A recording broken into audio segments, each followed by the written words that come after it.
आज की यह वीडियो आपके मन को शांत करेगा, जिससे आप जो भी काम कर रहे हैं उस काम में आपको पूरा मन लगेगा। इसलिए इस वीडियो को पूरा देखें और अगले 10 मिनट आप बताई गई बातों का अभ्यास करें और स्वयं पर केवल ध्यान केंद्रित करें।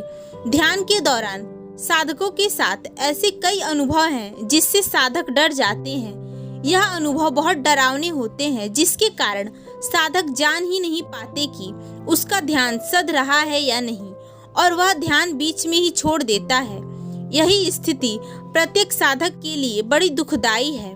साधक ध्यान में अनुभव जाता है, ध्यान की कठिन साधना करता है, परंतु जब उसे वास्तविक अनुभव होते हैं तब वह डरकर ध्यान छोड़ देता है, जिससे उसकी उठी हुई चेतना वापस नीचे गिर जाती है।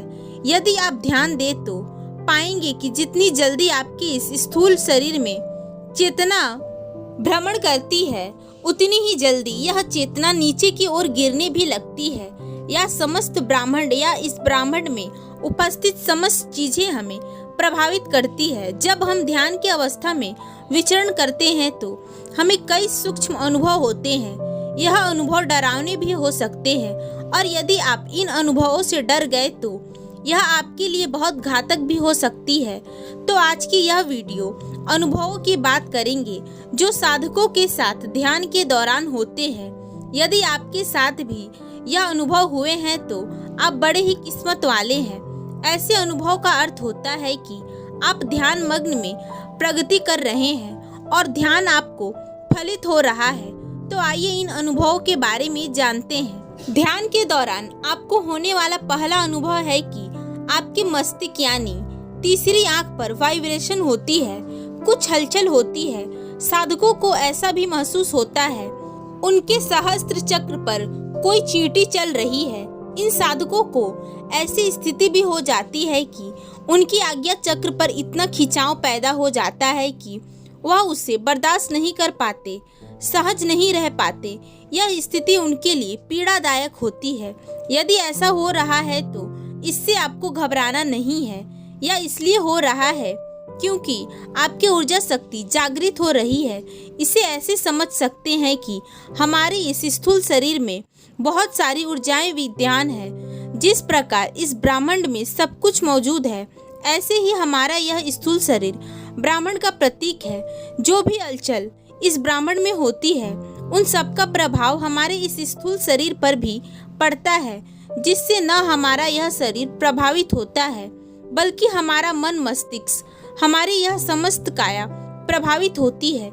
इस ब्रह्मांड में मौजूद सभी शक्तियाँ जब हमारे इस स्थूल शरीर में उपस्थित ब्रह्मांड की शक्तियों से एकाकार होती है, तब हम घबरा जाते हैं, डर जाते हैं, क्योंकि हमें यह ज्ञान नहीं है कि जो शक्तियाँ इस ब्रह्मांड में उपस्थित है, वह सभी शक्तियाँ हमारे स्थूल शरीर में भी उपस्थित है। और जब यह ब्रह्मांड की शक्ति हमारे स्थूल में उपस्थित ब्रह्मांड की शक्ति से एकाकार होती है, तब हमारे शरीर की यह 72,000 नाड़ियाँ एक्टिव हो जाती हैं। इन 72,000 नाड़ियों में वाइब्रेशन संपदन होने लगता है, जिसके कारण इस स्थूल शरीर में उपस्थित 3 मुख्य नाड़ियाँ ईडा, पिगला और सुषुम्नापन नाड़ियाँ जागृत हो जाती है। जब इन ऊर्जाओं का प्रभाव हमारे इन स्थूल शरीर में बढ़ने लगता है, तब सुषुम्ना, जो कि आध्यात्मिक नाड़ी है, जिससे हमारी आध्यात्मिक ऊर्जा आगे बढ़ती है, वह सक्रिय हो जाती है, और उसके कारण ही हमारे इस मस्तिष्क यानी आज्ञा चक्र पर खिंचाव पैदा हो जाता है। तो यदि आपकी थर्ड आई मस्तिष्क पर खिंचाव पैदा होता है तो आपको डरने की जरूरत नहीं है। बहुत ज्यादा खिंचाव हो रहा है तो आप सुबह उठकर थोड़ा भ्रमण और प्राणायाम कर लें, जिससे आपकी मानसिक स्थिति सामान्य हो जाएगी। लेकिन डरकर आपको ध्यान के बीच में नहीं छोड़ना है।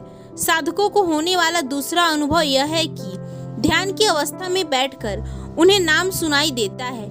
या घंटी की ध्वनि भी हो सकती है, बांसुरी की ध्वनि भी हो सकती है, क्योंकि कुछ लोगों को यह सुनाई देती है तो कुछ लोगों को सर्प की ध्वनि, डमरू की ध्वनि भी सुनाई देती है। यह इस पर निर्भर करता है कि आपके आराध्य कौन है। यदि आप भगवान शिव को अपना आराध्य मानते हैं तो आपको डमरू की ध्वनि सुनाई देती है।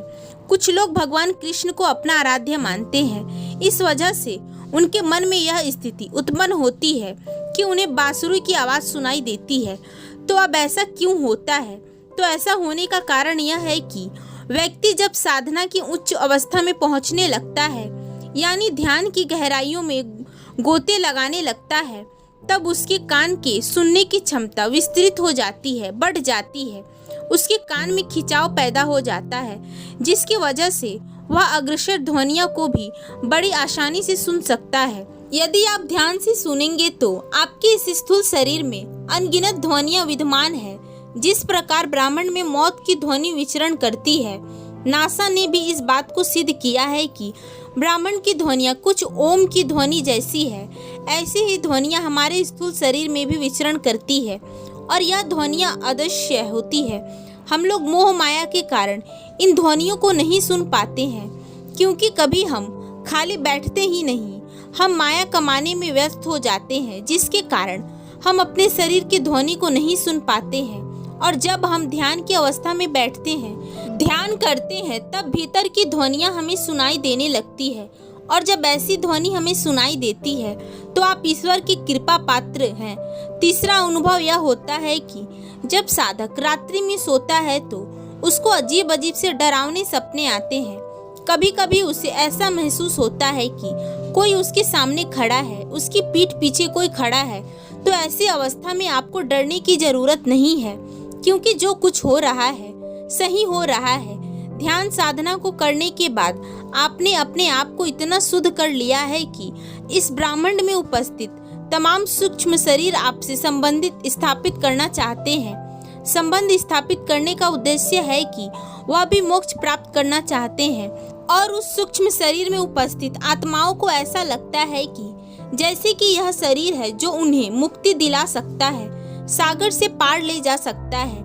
इसलिए आपने देखा होगा, अच्छे व्यक्ति से हर कोई संबंध रखना चाहता है, तो यह आत्माएं भी आपसे संबंध रखना चाहती है, आपके साथ भव सागर से पार होना चाहती है, मुक्ति पाना चाहती है। तो आपको डरने की जरूरत नहीं है।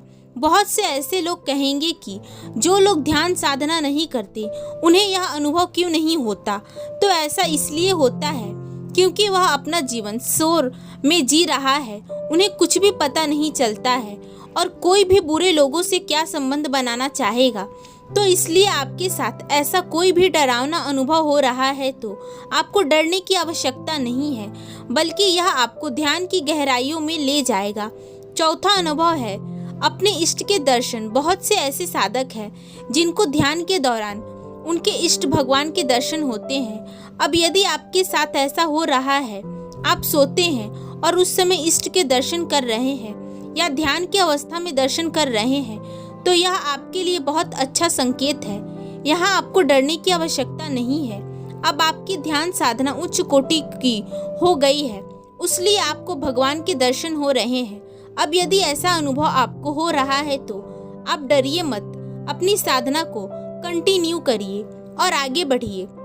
अब भगवान भी आपको आगे का रास्ता दिखाने की कोशिश कर रहे हैं, मोटिवेट कर रहे हैं। साक्षात रूप में आप भगवान के दर्शन कर पा रहे हैं, तो आपको डरने की आवश्यकता नहीं है, बल्कि अपनी साधना को और गहरा करने की आवश्यकता है। पांचवा अनुभव, कुछ साधकों को ऐसा अनुभव होता है कि कोई उनका मृत परिजन दर्शन देता है, दिखाई पड़ने लगता है, उनसे बात करने की कोशिश करता है। तो ऐसी अवस्था में आपको डरने की जरूरत नहीं है। अब ऐसा इसलिए होता है क्योंकि हमारे पितृ, हमारे पूर्वज हमसे मिलना चाहते हैं, बात करना चाहते हैं। वैसे भी शास्त्रों में पितृ को भगवान की उपाधि दी गई है। यह पितृ भगवान के समान है जो हमारा समय समय पर मार्गदर्शन करते हैं। यदि आपने भगवत कथा सुनी होगी तो आपने सुना होगा कि यदि कोई व्यक्ति भगवान की भक्ति चाहता है, गहरी ध्यान साधना करता है, तब वह अपनी पुरानी 7 पीढ़ियों के दुखों को तोड़ देता है, उनको आगे ले जाता है। ध्यान साधना के साथ वह न केवल अपना मोक्ष प्राप्त करता है, बल्कि अपने प्रियजनों और पितरों को भी मोक्ष के द्वार तक ले जाता है। इसलिए ध्यान की इस अवस्था में आपको अपने प्रियजन और पितृ भी दिखाई दे सकते हैं। तो ऐसे में आपको डरने की जरूरत नहीं है। यह सभी अनुभव अच्छे अनुभव है और यह आपको ध्यान की गहराइयों में ले जाने का कार्य कर रहे हैं। तो यदि आपको यह सब अनुभव हो रहा है तो आप यकीन करें कि आप ध्यान की गहराइयों में उतर रहे हैं और आपका ध्यान फलित हो रहा है। इसलिए यदि यह 5 अनुभव आपको हो रहा है तो आप बहुत किस्मत वाले हैं।